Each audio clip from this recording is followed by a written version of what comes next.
Lahat ng viewers ng Rochelle Antig vlog, please do subscribe and thank you for all your support. Toy, so, yeah, no? Ingat.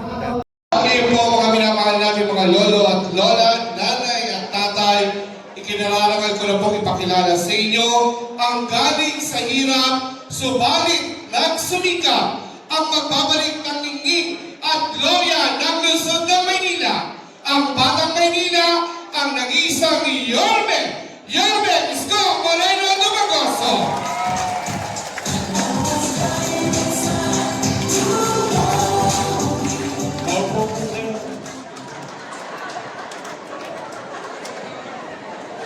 Hi!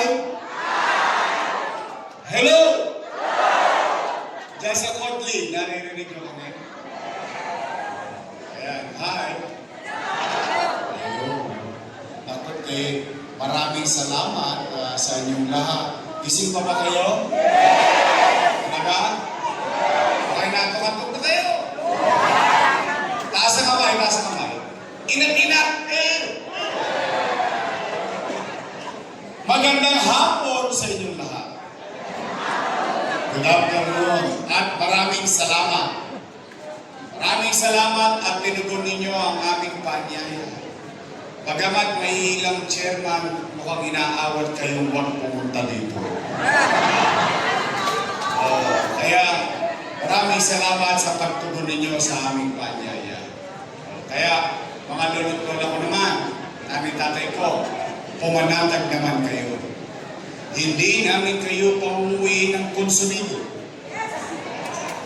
Opo. Sa dami-dami na problema ng taong bayan, pati ba naman yung away ng mga politiko, poproblemahin pa ng taong bayan. Alam naman ng tao, kapag maghahalalan, yung mga politiko, magkakaaway. Magkakapit bahay, kaaway din. Pagtapos ang eleksyon, yung mga politiko, pati-pati na. Magkapit bahay, kaaway pa rin. Opo, kaya manatag kayo dyan. Basta dito, wala kayong maririnig na panira o masasakit na salita. Ano lang tayo rito? Good vibes. Chill at real talk lang. May namusumi ba sa inyo dito? Ayoko siya na vlog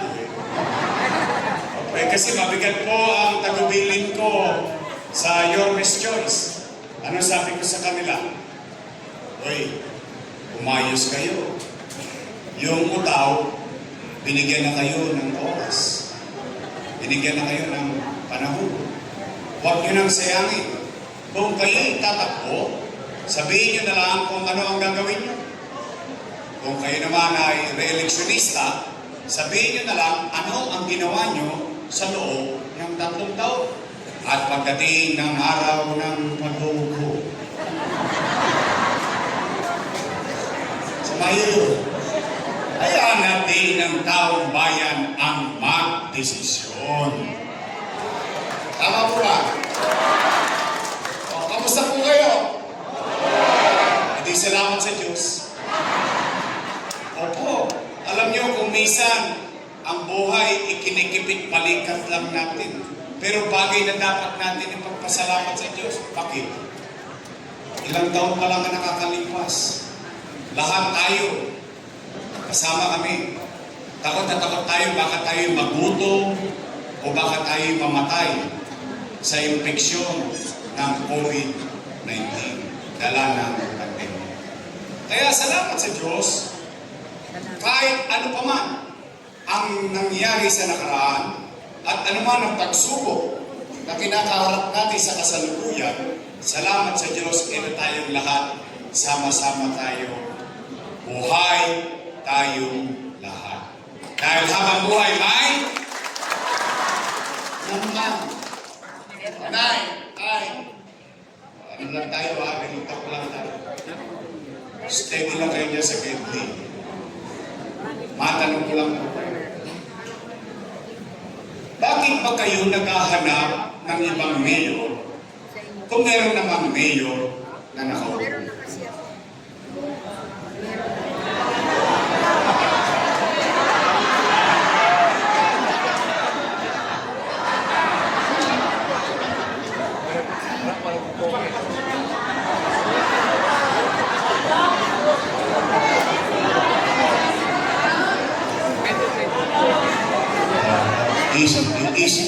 Easy. Ang puso nyo, nakatikit lang yan. Kaya ko yan naitanong, dala na, ako'y nangangamba rin. Bakit? Dahil yung mga nangaupo, mga alaga ko po yan. Opo, kung wala ang Diyos at wala kayo, wala naman ako sa kinalalagyan ko ngayon. Ngayon, masama naman bang dinggin ko yung panawagan ng taong bayan? Eh yung taong bayan na sumisigaw na,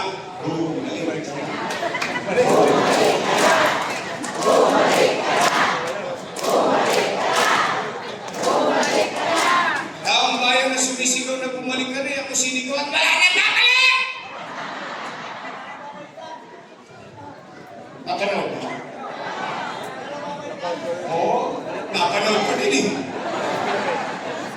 Para akong asawang pinaleta yung damit ko, inabi sa pintuan, wag ka nang babalik! Eh bakit sila natatakot? Bakit sila nangangamba? Bakit nila pinangungunahan ang desisyon ng taong bayan? Eh kung sila ay ginampanan nila ang tungkulin nila ng ayos, wala silang ipangamba dapat sa tao. Tama po ba? Pinagagalit. Nalulungkot naman ako. Dahil ang katotohanan ng buhay, yung posisyon na yan, pag-aarihan ng taong bayan. At kami, empleyado lang ng mamamayan. At ang kontrata namin, 3 years. After 3 years, expire.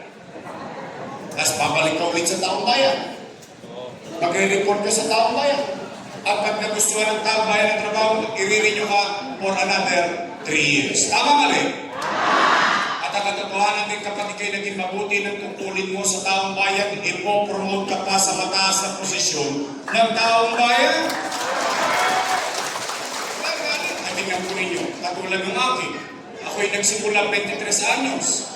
Konsihal. 9 years. Finish or not finish, pass your paper. Ang ginawa ng tao. Ng mga taga-district 2, 3, 4, 5, 6 at ng aking distrito. Ginawa ninyo akong vice mayor. Vice mayor. 9 years. Finish or not finish, pass your paper. At ginawa ninyo akong inagagalit. Nang tatalainin. Hindi ko maintindihan eh. Noong araw, panay ang papuri nila sa akin. Noong ako'y may halaga pa sa politika nila. Eh, ba't naman ako'y hindi magdaramdam? Wawaglit lang ako na wala. Binago-bago na nila. Eh, ang akala ko, ewan ko kung akala nyo rin, kaya nga natin sila ipinoto, dala lang kung kanina simulan natin, itutuloy na lang nila. Tama ba? Eh, wawaglit ako na wala'y binago-bago na. Partikular, anong binago nila? Patungkol sa senior citizen. Usapan natin yan. Nay, di po ba kayo ay may pensyon buwan-buwan? Tama mali? At ang bigayan quarterly. Totoo ba na kapag wala ka sa araw ng payout, forfeited na yung pension mo? Mali yun. Tingnan natin ha. Tay, alalahanin natin kung paano nagsimula yan.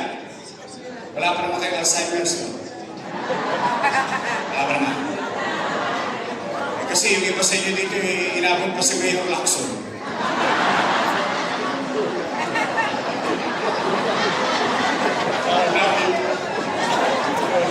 sige, Villegas na lang. Anong ibig ko sabihin? Sa dinami-dami na nagdaang mayor sa lungsod ng Maynila, sa hinaba-haba ng pamumuhay nyo sa Maynila, first time kayong bumoto ng batang mayor. Dati ang binoboto ng mga taga-Maynila na mayor yung konti na lang ang birthday. Totoo naman. First time. You took the risk. You gambled to elect a young mayor. At yung batang mayor na yon, nakapag-isip ng programa sa mga senior citizen na mayaman, middle class, mahirap, tante o hindi, may sakit o wala. Lahat ng senior citizen may allowance sa 500 buwan-buwan sa lungsod ng Maynila. Tama po ba? Okay. Anong sabi ko? Nay, pumanatag kayo. Pag hindi mo nakuha yung first quarter, sa susunod na quarter, doble ka. Tama mali? Ang sabi ko, Nay, pag hindi mo nakuha ang first quarter, second quarter, pagdating ng third quarter, triple ka. Tama? Ano pa sabi ko? Mga lola ko, pumanatag kayo. Pag hindi nyo nakuha yung January hanggang Nobyembre, pagdating ng Disyembre, maglulubi-lubi tayo. Anong ibig ko sabihin? Yung mga matatanda, panatag na panatag, kapag hindi niya nakuha sa buong taon, pagdating ng Disyembre, 6 na bulig siya. Kung 2 na silang senior sa bahay, 12,000. O kung 3 na silang senior sa bahay, 18,000. Wala siyang pangamba. Ngayon ano ang nangyayari? Hindi naman mahula ng mga matatanda kung anong araw ng payout. Tama mali? Alam naman ang mga matatanda, palalapot ang dugo niya. Maaga yan nagigising. O pagkagising niya, dahil sa takot, saan niya pupunta? Chairman, balita. Alaos pa, Nay. Sawi, uwi. Tulog. Gising ulit bukas ang maga. Uy, Chairman, ano na? Lolo, wala pa. Mamalas-malas yung matanda, tinawagan ng apo. Lola, namimiss ka na namin. Pasyalan mo naman kami rito sa Bulacan. Lolo, namimiss ka na namin. Pasyalan mo naman kami sa Cavite. Yung pobreng matanda, walang nagawa. Apo yung tumawag. Nagbakasyon. 2 days after, balik ng Guadalcanal. Chairman, ano na? Nakunay, nagkabigayan kahapon, wala ka.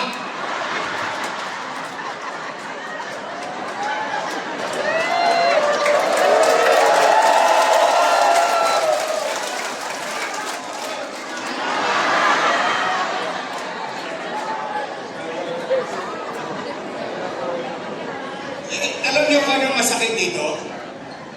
500 piso pinagdagamot pa natin.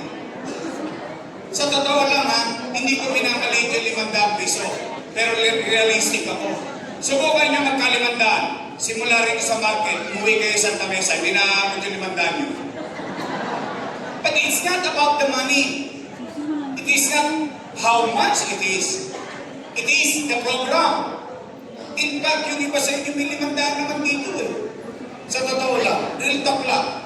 Kaya lang, alam mo, hindi tinatamos mo ng ilong. Nung iniyayabang mo sa sarili mo, sa tagal-tagal ko namuhay sa Maynila, at tagal-tagal ko na nagbabayad ng amilyar, ngayon lang ako nakaramdam na pinagmamalasakitan ako ng gobyerno. Mahal pa pala ako ng gobyerno. May bilang pa pala ako sa mata ng gobyerno. That's the purpose of it. Giving value, importance to our elders. In fact, yung iba nga sa inyo dito, pinagagalitan pa ng anak eh. Nay, huwag ka lang pumila dyan ng init-init. Baka may stroke ka pa, 1.5 lang yan. Ako na magbibigay. Para sa mga matanda, ayoko ng pera mo, gusto ko kay Yorme.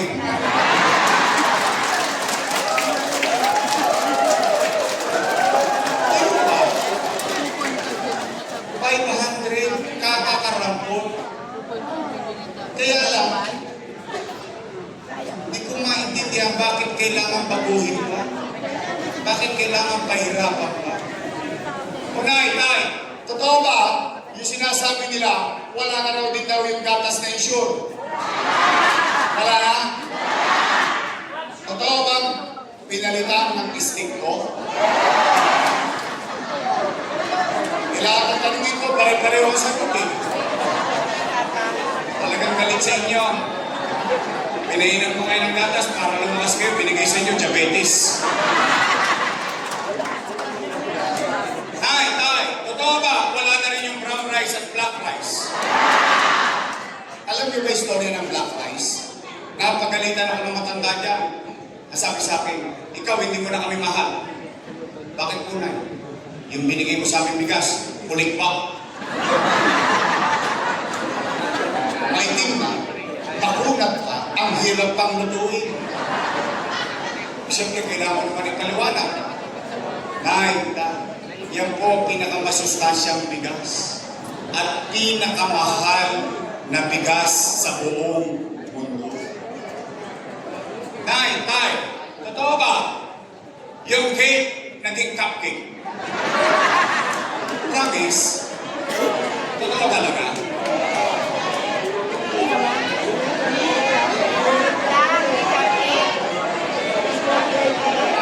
Wala na?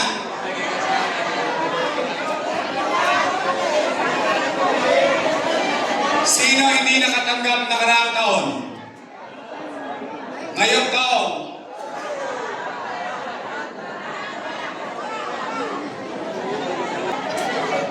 Tay. You know what's ironic? The irony of all these things, lahat yan ang ginawa ko sa matanda. Kasama ko sila.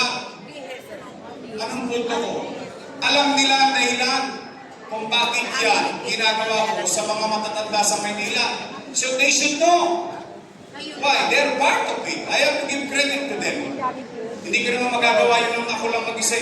Kasama ko sila. So alam nila ang dahilan kung bakit ko parang ini-spoil yung mga matatanda.